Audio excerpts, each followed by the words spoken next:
Tuesday, March 15th. Welcome to the National Outlook.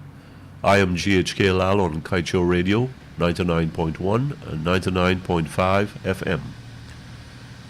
In Shakespeare, in Julius Caesar, March the 15th was reputed to be the Ides of March. And the soothsayer said to Julius Caesar, "Beware the Ides of March." Well, it's Tuesday, March 15th, and it's the year 2022. And we've got a lot going on. Oil and gas and governance and corruption and leadership failures. We've got citizens who sit on their hands and citizens who are getting off their chairs and their thrones and onto their feet. GAU, new oil sector proving heavy on local workforce. This was from Kaieteur News on Thursday, March 10th. I agree, and I'm glad that GAU, a union known to be closely affiliated to the ruling party, the PPP, is pointing out where we are as a society, where we are as an entity in terms of readiness for all of the demands, sophisticated, complicated, relative to our oil sector.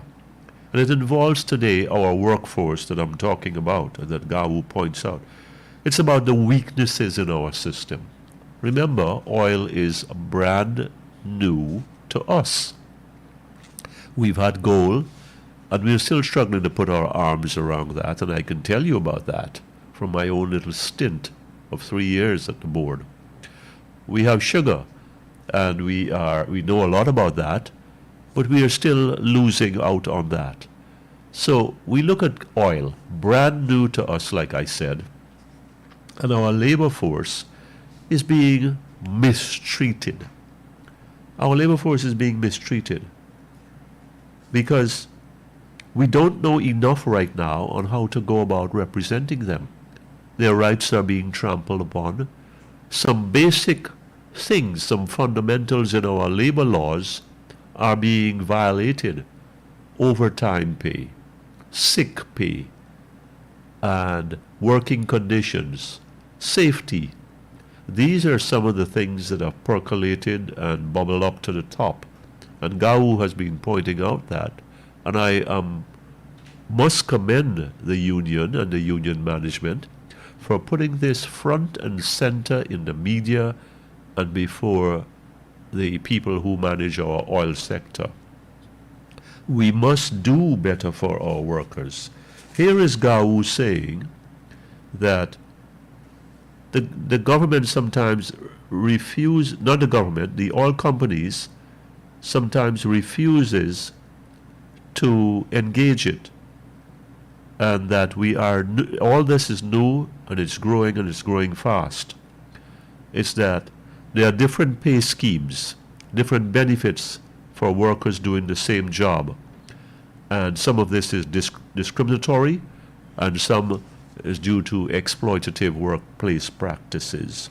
How could that be, that we have this inequity, this imbalance and unfairness? You get one pay and I get another pay for doing the same job.